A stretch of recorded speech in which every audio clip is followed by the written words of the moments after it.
जय माँ काली, जय गुरु महाराज, जय गुरु गोरखनाथ। रहस्यमयी प्राचीन आदिवासी ग्रामीण गुप्त काली विद्या में तंत्र प्रेमियों का स्वागत है। आज हम आप सभी लोगों के बीच में एक बहुत ही गजब का अमल लेकर आया हूँ। यह एक तिलस्मी प्रयोग है जो आपको एक तिलस्मी दुनिया में लेकर जाएगा। यह मंत्र, यह अमल मुझे बहुत ही प्राचीन एक फकीर द्वारा मुझे प्राप्त हुआ था, जो मैं आज आप सभी लोगों को बताने जा रहा हूँ। फकीर बाबा एक बहुत पहुँचे हुए उच्च कोटि के साधक थे, जिनके पास अनेक प्रकार की दिव्य शक्तियाँ प्राप्त थी।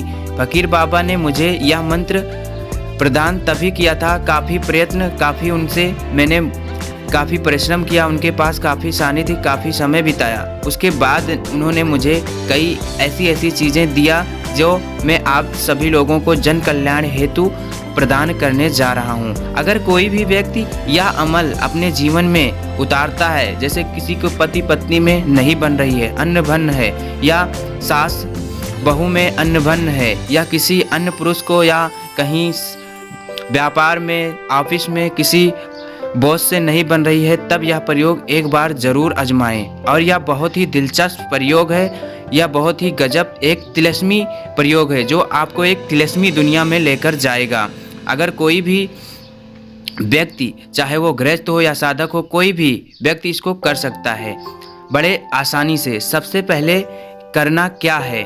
सबसे पहले जिस किसी को आप अपने वशीभूत करना चाहते हैं, आप उसका नाम लिखिए एक सादे कागज पर। नाम लिखने के बाद में आप पूर्ण पवित्र होकर, शुद्ध होकर, स्वच्छ वस्त्र धारण करके किसी गुरुवार के दिन किसी मजार के स्थान पर जाकर उस पर्ची को उस मजार के किसी भी ऐसी जगह पर आपको दबा देना है, या किसी अगरबत्ती पन्नी की मदद से उस जगह बांध देना है। उसके बाद आपको ये बोलना है कि मैं इस काम के लिए यह कार्य कर रहा हूँ, कृपा करके हे बाबा यह मेरा काम पूरा कर दीजिए। इतना कहने के बाद में वहाँ आप एक चादर, सिरनी, खुरमा और इतर और गुलाब का फूल चढ़ा दें। चढ़ाने के बाद में आपको कुछ करना नहीं है। फिर आप आ जाएं घर।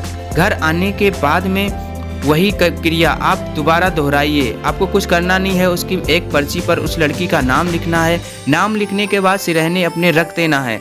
रखने के बाद में सबसे पहले अपने इष्ट का नाम लेना है। अगर इष्ट का नाम लेने के बाद में उस लड़की का नाम कम से कम 21 बार लेना है। लेने के बाद में आपको सो जाना है। सोने के बाद में आप अगर किसी भी प्रकार के आपको स्वप्न के माध्यम से दर्शन होता है तो उसको किसी से बताना नहीं है। फिर वह प्रयोग आप अपने घर पर जो पर्ची लिखे थे उसको अपने घर में लगातार 7 दिन तक उस पर्ची के ऊपर एक कपूर जलाकर उस लड़की का जब तक कपूर जल रहा हो तब तक ध्यान करें। आपको निश्चित ही कुछ ही दिनों में उससे अवश्य ही आपको वो प्राप्ति होगा, चाहे वो इच्छित लड़का हो या लड़की हो, या कोई आदमी हो या बॉस हो, कुछ कोई भी हो। ये एक प्रबल तिलस्मी प्रयोग है जो आपको एक तिलस्मी दुनिया में लेकर जाएगा। यह प्रयोग मुझे फकीर बाबा के द्वारा प्राप्त हुआ है। उसमें एक और रहस्यमयी दुर्लभ प्रयोग उन्होंने बताया था। अगर यह प्रयोग करने के बाद वह युवती, वह युवक वशीभूत नहीं होता है तो सबसे पहले आपको कलबला जाना है। कलबला जाने के बाद वहाँ ताजिया की एक सीख को गुरुवार के दिन निमंत्रण देकर ले आना है कि हे कलबला के सरताज, मैं ये काम इस कार्य के लिए ले जा रहा हूँ, कृपा करके हमारी मदद करें और हमारा तिलिस्म कबूल करें। जिस मकसद से आप गए हैं, ऐसा वहाँ उनसे निमंत्रण देकर और वो चीज़ मांग लेनी है। मांग लेने के बाद वहाँ प्रसादी वगैरह चढ़ाकर उसके बाद मांगने के बाद उस चीज़ को आप किसी बैर वृक्ष के पेड़ के नीचे रख देनी है। वहाँ पर आपको लोहबान की धूनी देनी है, इतर छिड़क देनी है और स्वच्छ वस्त्र धारण करके सिर पर रुमाल या टोपी लगाकर घुटनों के बल बैठकर सबसे पहले बिस्मिल्लाहिर्रहमानिर्रहीम पढ़कर 11 मरतबा। अगर आप आयतुल कुर्सी आ रही है तो आप उसका पाठ कर लें, नहीं तो अपने गुरु मंत्र या अपने इष्ट को ध्यान करके कम से कम 7 मिनट या 11 मिनट तक वहाँ ध्यान करें। उसके बाद में उस युवती का ध्यान करने के बाद में वहाँ एक नींबू के ऊपर 5 सुई घुसेड़ दें। घुसेड़ने के बाद उस नींबू पर उस लड़की या लड़के का नाम लिखना है या बॉस का। घुसेड़ने के बाद वहाँ पर एक लाल मुर्गे की बलि देकर, बलि तभी दी जाएगी जब आप किसी अमील या फकीर द्वारा मार्गदर्शन लेकर तभी ये क्रिया करना, अन्यथा मत करना, क्योंकि इसमें आप पर जान या मान की भी हानि हो सकती है। कोई शक्ति आपके ऊपर हावी भी हो सकती है। इसलिए यह अमल करने से पहले एक बार किसी न किसी योग गुरु या योग अमील या योग फकीरों द्वारा पहले समझ लें, उसके बाद ही यह प्रयोग करें, अन्यथा आपके ऊपर किसी भी प्रकार का परिणाम मिलने पर मैं इसका स्वयं जिम्मेदार नहीं हूँगा। इसलिए पहले मेरे से मार्गदर्शन या किसी योग गुरु के मार्गदर्शन से ही यह प्रयोग संपन्न करें, क्योंकि यह मुझे उस गुरु से, उस फकीर से प्राप्त हुआ है जो एक सिद्ध पुरुष बहुत पहुँचे हुए थे, जिनके मार्गदर्शन में देख रेख में मैंने यह प्रयोग किया था, जो यह मेरा स्वयं परिचित है और मैं कई लोगों को यह प्रयोग किया भी है और करवाया भी है, जो आपको केवल 7 दिन में रिजल्ट मिल जाएगा। समय तो 1-2 दिन में ही रिजल्ट मिल जाता है, लेकिन हो सकता है कुछ समय लग जाए। इसलिए 1 हफ्ता में आपका काम हो जाएगा। अगर आप अपने दिल से, दिमाग से, पूर्ण विश्वास से, श्रद्धापूर्वक यह प्रयोग करते हैं तो अवश्य ही आपको एक ही बार में यह लाभ अवश्य ही मिल जाएगा। इसमें आपको किसी भी प्रकार की मंत्र या पाठ करने की आवश्यकता नहीं है। यह एक तिलिस्म प्रयोग है जो आपको एक तिलिस्मी दुनिया में ले जाता है। अगर आप इसे अच्छे ढंग से करते हैं तो इसमें आपको कोई रूह या कोई चीज़ जो सफ़ेद वस्त्र में आपके स्वप्न के माध्यम से या प्रत्यक्ष के रूप में आपको अवश्य दिखाई देगी, जिससे आपको डरना नहीं है। केवल आपको उस शक्ति से काम लेने के लिए बोलना है। अगर आप सही ढंग से यह कार्य करते हैं तो इस शक्ति से आप कई ऐसे इल्म कर सकते हैं कि आप सोच भी नहीं सकते। इससे किसी को क्षति भी पहुंचा सकते हैं, किसी के ऊपर परेशान भी कर सकते हैं, किसी की भला भी कर सकते हैं, किसी दूर गए व्यक्ति को बुला भी सकते हैं। ये इस प्रयोग से आप अनगिनत प्रयोग कर सकते हैं, जो बहुत ही आसानी ढंग से, बिल्कुल इसमें कोई कठिनाई नहीं है। बहुत सरलता से आप इतने आसान प्रयोग कर सकते हैं कि आप सोच भी नहीं सकते।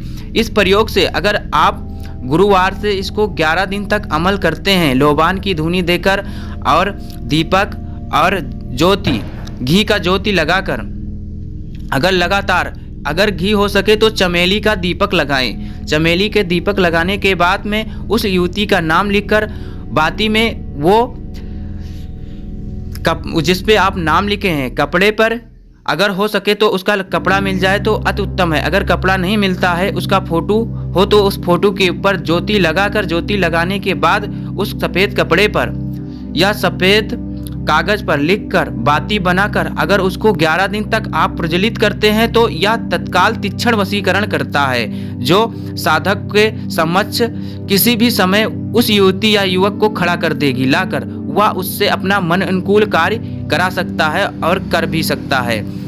इसलिए यह प्रयोग बहुत सोच समझ कर ही करना चाहिए, क्योंकि किसी के जीवन से खिलवाड़ नहीं करना चाहिए, क्योंकि हमें ईश्वर ने बहुत सोच समझ कर बनाया है और हम इसको किसी मदद के लिए ही प्रयोग करें। किसी के कोई अनजान व्यक्ति या किसी भी प्रकार का साधक साधिका परेशान है, जैसे किसी का आदमी उसको अपने घर ला नहीं रहा है, तो उस लड़की के ऊपर या लड़के के ऊपर यह प्रयोग करना चाहिए। 2 लोगों में झगड़ा हो गया है, उन दोनों में मिलाने के लिए प्रयोग करना चाहिए। कोई आपका काम बन नहीं रहा है, बार बार बिगड़ रहा है, कोई बॉस हो या कोई अधिकारी हो जो आपका कार्य करने से इनकार कर रहा है बार बार, तो उस व्यक्ति के ऊपर यह प्रयोग करना चाहिए। या आप किसी इच्छित व्यक्ति या इच्छित वर से शादी करना चाहते हैं, जिससे आपको मोह, बिल्कुल आप चाहते हैं कि अब मुझे वही चाहिए, उसी से ही शादी करनी है, तब यह प्रयोग करना चाहिए। अन्यथा ऐसा प्रयोग अपने स्वार्थ अनुसार नहीं करना चाहिए, जिसे किसी का धन हड़पने के लिए या किसी के पत्नी हड़पने के लिए ऐसा प्रयोग कदापि ना करें, क्योंकि ऐसे प्रयोग करने से आप स्वयं इसके जिम्मेदार होंगे, आप स्वयं इसका भोगेंगे। इसलिए इसको किसी की आहित या किसी के ऊपर गलत नियत से यह प्रयोग ना करें। किसी के ऊपर किसी को परेशान करने के लिए यह प्रयोग कदापि ना करें, क्योंकि एक यह तीक्ष्ण प्रयोग है जो पीर फकीरों द्वारा मुझे प्राप्त हुआ है, जो मैं जन कल्याण हेतु आप सभी लोगों के बीच में यह प्रयोग बता रहा हूँ। बहुत ही दुर्लभ प्रयोग है, बहुत ही रोचक प्रयोग है, जो मेरा स्वयं का परिचित है और मैंने कई लोगों का यह प्रयोग करवाया भी है और किया भी है। इसलिए यह प्रयोग बहुत ही अच्छा है, किसी के ऊपर आजमाने के लिए यह प्रयोग कदापि ना करें। और यह प्रयोग तभी करें जब आपको बिल्कुल कुछ समझ में ना आए, एक ही रास्ता दिखाई दे, तभी यह प्रयोग करना चाहिए। यह प्रयोग बहुत शानदार प्रयोग है। आज के लिए बस इतना ही। जय माँ काली, जय गुरु महाराज, जय गुरु गोरखनाथ, जय माँ पीताम्बरा।